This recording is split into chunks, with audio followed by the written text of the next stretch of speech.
धीर्धेनं श्रवणपटे यतिवरा महावाक्या जनार्दन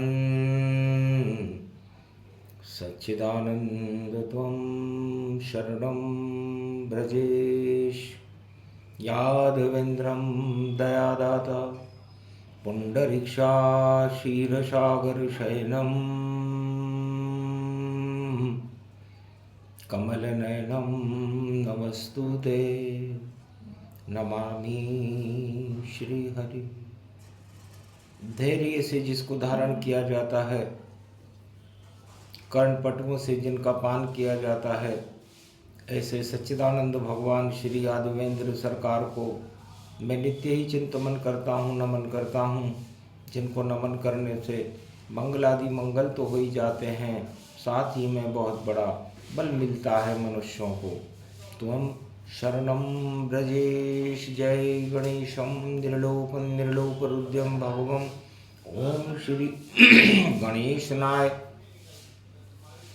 गणनाय गणनायक वाणी विनायक वरसिद्धि विद्यं संनीलकंठे शंकर सुवनं गौरीपुत्रं गजानंद गणपति गिरिजासुवनं श्री प्रथम त्रिलोक देवता पूज्यते चरणारविंदं चतुर्ध्यानं लंबोदरेकदंत गजानंद गणेश गणनायको करिवरवदनं सकल सिद्धिदायकं नृपाणि ते मूर्खा ते पूज्यते प्रथम पूज्ये श्री गणपति। हे गणेश जी, आप प्रथम वंदनीय हो, बुद्धि को देने वाले हो, 33 करोड़ देवताओं के गणनायक हो। और जब इतनी बड़ी महाशक्ति और शिव जी के पुत्र हो, गौरी के पुत्र हो और रिद्धि और सिद्धि के भंडार भरने वाले हो, जब ऐसी महाशक्ति भारत में विराजमान हो तो भारत को गारद कौन कर सकता है। कलयुग की कली काल की काली कालिमाओं को हटाने वाले हे गणेश, क्या आप पूरे भारत के 1 अरब 48 करोड़ भारतीय शक्तियों में बुद्धि का प्रकाश फैलाने में आप सक्षम हो, फिर अंधकार क्यों है, अंधेरा क्यों है, समस्याएं क्यों है, समाधान क्यों नहीं है और सारा संसार अधोगति और गर्त में पाताल लोक की तरफ क्यों जा रहा है। ईश्वर का प्रकाश कहाँ है और वो कब प्रकट होगा और संपूर्ण विश्व और भारत का कल्याण कौन सी शक्ति करेगी। क्या आप हमारा मार्गदर्शन करेंगे। वीणा पुस्तक धारणी हंसारूढ़नी सकल सिद्धिं गुणदायकं प्रतिभूतं परम प्रसन्न मुक्तिदायिनी यदा यदा धर्माणि शक्ति जगदम्बे नमामि भगवती परम प्रसन्न मुक्तिं ज्ञानचक्षु जिह्वा निवासो सदादयं दधि अक्षरटारिणी सरस्वती अंबिका भगवती भयारिणी शोक निवारणी दोष निवारणी रोगादि भय विनाशिनी जगदम्बे नमामि। वाणी ब्रह्माणी करो वाणी पर नितवास और राम कथा वर्णन करूं पूर्ण कर्मा आस। जिह्वा पर सदा आपका और रहे ये दिव्य प्रकाश, अधर्म और पाप का करो भारत से नाश। हे सरस्वती, आप हंस पर आरूढ़ होती हो, 4 हाथ हैं आपके, एक में पुस्तक है, एक में वीणा है, एक में अनेक आभूषित, एक में माला और एक में कमंडल लेकर के अपने भक्तों को तुम ज्ञान देती हो, शक्ति भक्ति और वैराग्य देती हो, धन धान्य और अन्न की वृद्धि करती हो। शुद्ध बुद्धि को देने वाली हंसारूढ़ी मैया, क्या आप बुद्धि का प्रकाश संपूर्ण त्रिलोक भारत और विश्व में फैलाने के लिए, भारत में चेतना जागृत करने के लिए, आपका अनुभूत योग प्राप्त करने के लिए हमें कुछ प्रेरणाएं प्रदान करो। क्योंकि हिंसा, आतंकवाद, गरीबी, नहीं कोई रोजगार, हाथ पे हाथ धर कर बैठे हैं जगत में सब सरकार। तो कैसे प्रजा कल्याण हो और कैसे चले सब राज। नई सदी 21वीं कृपा करो गणराज। तो सदा भवानी दाहिनी सन्मुख रहे गणेश। 5 देव रक्षा करे ब्रह्मा विष्णु महेश। तो हे भवानी शारदा और हे वाणी विनायक गणेश, आपके पास इस प्रश्न का क्या उत्तर है? वाणी आपसे मार्गदर्शन चाहती है कि कलयुग की इस कालिमा को हटाने के लिए जो भारत की 21वीं शताब्दी है, कलयुग का मध्यान्ह काल 2082 चल रहा है और 83 चैत्र में शुभारंभ हो जाएगा।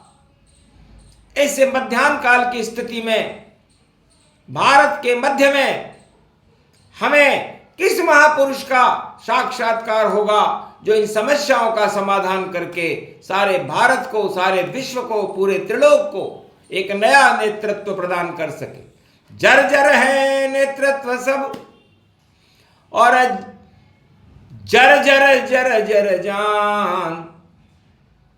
गुजर गई है आधी सदी और ये है कल युगमान। कलयुग की आधी सदी गुजर गई, आधी बाकी है।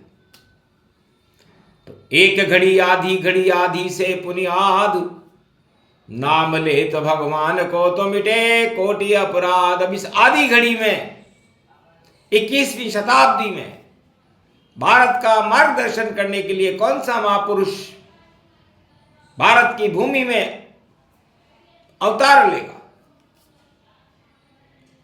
हर हर हंसे गजानंद गौरी पुत्र गणेश। ये तो सदी 21वीं और कल की अवतार करे प्रवेश।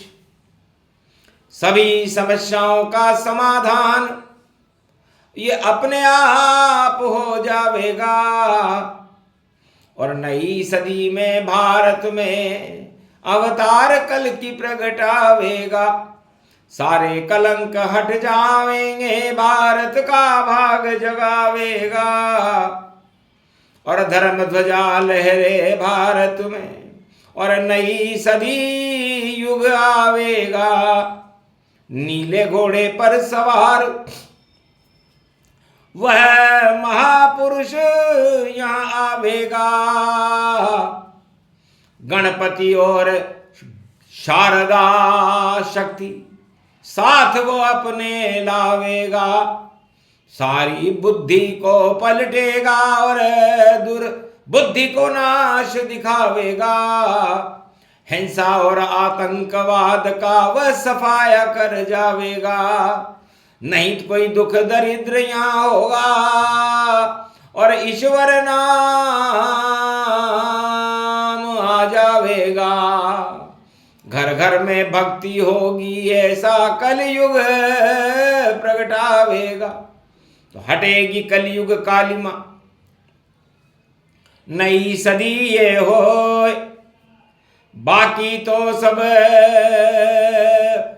पाताल लोक में और अपने आप क्षय हो, अपने आप ही दानवता क्षय हो जाएगी। आतंकवाद, हिंसा, बेरोजगारी, प्रदूषण और ये अणु शक्तियों का जो तांडव काल है उसका समापन समारोह कल की भगवान कर देंगे। क्योंकि जहां कल की वहां नहीं निराशा, पैदा कर दें घर घर आशा। तब सारे ब्रह्मवेता विष्णु ब्रह्मा महेश चौंक गए कि वाणी का ये कौन सा प्रश्न है जिसे कलयुग में पूरे त्रिलोक में सन्नाटा छा गया कि ऐसा कैसे होएगा। और अभी तो घन अंधकार, और प्रकाश हो जाएगा जब आवे कल की अवतार। अंधेरे को हटाते हैं, अंधेरा भाग जाता है। जब शुभ दिन भारत के आते हैं तो कल की अवतार आता है।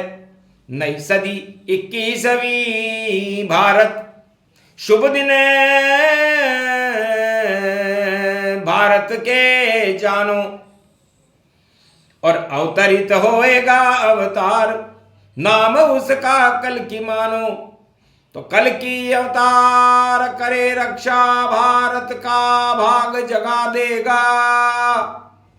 नीली छतरी वाला प्रगटे और अंधकार हटा देगा। सब उल्टी बुद्धि हो उनकी जो उल्टा काम करे जग में। सारे भारत के अंधियारों को एक पल में ही हटा देगा। नहीं रहे आतंकवाद, ये हिंसा और बेरोज ये गारी, और दुख दरिद्र कोई नहीं रहे, और आफत हट जाए सारी। तो ऐसी शक्ति कल की भगवान में महापुरुष वह हो। पहले कक्ष की गर्भ कुंडली वाणी रही बताए। पहले कक्ष पे गुरु है, दूसरे कक्ष पर सूर्य है, तीसरे कक्ष पर चंद्रमा है, चौथे कक्ष पर केतु है, पांचवें कक्ष पर मंगल विराजमान है, और छठे कक्ष पर बुध विराजमान है, और राहु सातवें कक्ष पर विराजमान होकर 7 तल नीचे चला गया है। ऐसी दिव्य ये कुंडली गर्भ कुंडली जान, ऐसे महापुरुष जन्मेंगे नाम कल की भगवान। पता नहीं चले कौन कहां पर कैसे गए जन्माए। नीली छतरी वाला देखो भारत लाज बचाए। तो जब समस्याएं पैदा होती है और समाधान नहीं होता, तब अवतार होते हैं। यदा यदा ही धर्मस्य ग्लानि भवति भारत, जब धर्म में ग्लानि होती है तब अवतार होता है।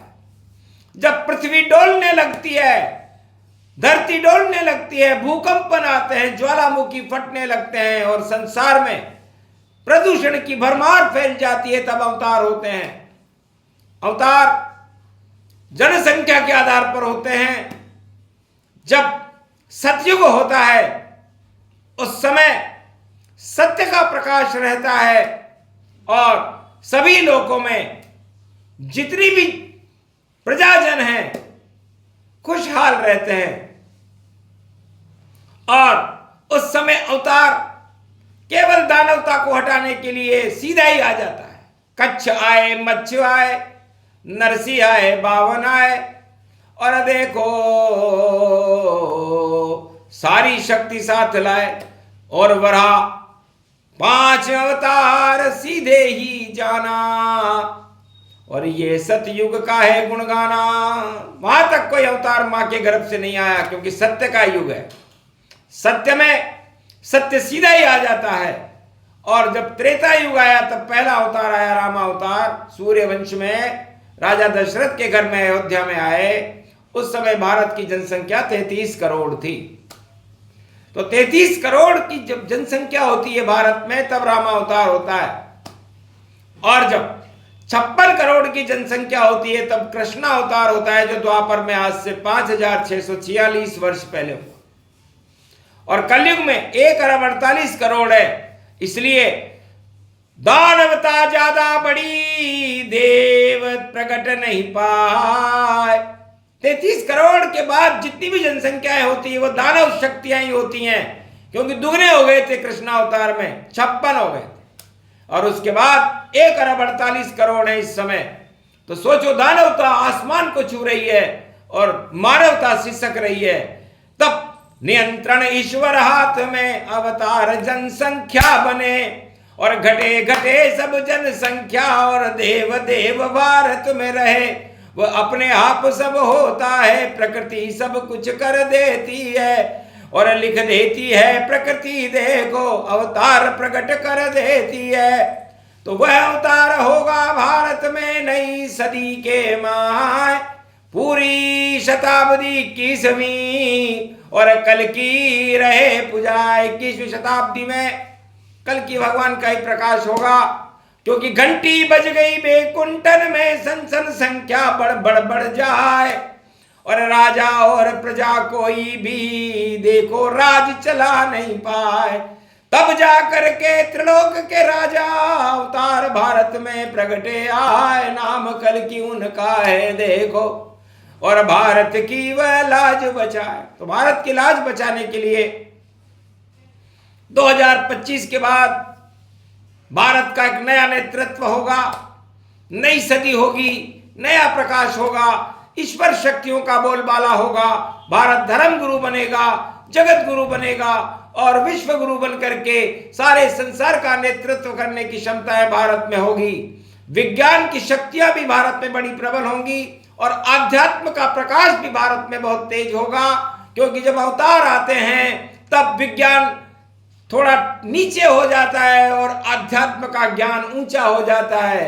उस समय दिव्य दृष्टि में भगवान शिव कैलाश पर ज्ञान का प्रकाश फैला देते हैं, और सूर्य उस प्रकाश को शोक करके चंद्रमा पर स्थापित करने के बाद सारे संसार की प्रकृति बदल जाती है, क्योंकि सूर्य का प्रकाश ही चंद्रमा लेता है, और चंद्रमा में अमृत होता है, और सूर्य में प्राणवायु होती है। जब प्रकृति से इनका मिलन होता है तब अवतार होता है। तो सारे प्रदूषण हट गए, और हट गए दानव दंश, रावण हिरणाकश, हट गए राजा कंस। उसके बाद भारत में और आया कल की वंश, अरे भारत की रक्षा करे देखो शक्ति समत, विध्वंस कर दे दानवता, मानवता को प्रगटाएगा वह शक्तिवाणी बता रही, ये नई सदी हो जाएगा। तो सब कुछ हो 21 सदी में, और आगे की नई बात थोड़े दिन में कर लेना कल की से मुलाकात। ये प्रसंग जो भी सुने सूक्ष्म ज्ञान प्रसंग, सभी समस्याओं का समाधान है कल की भगवान के रंग।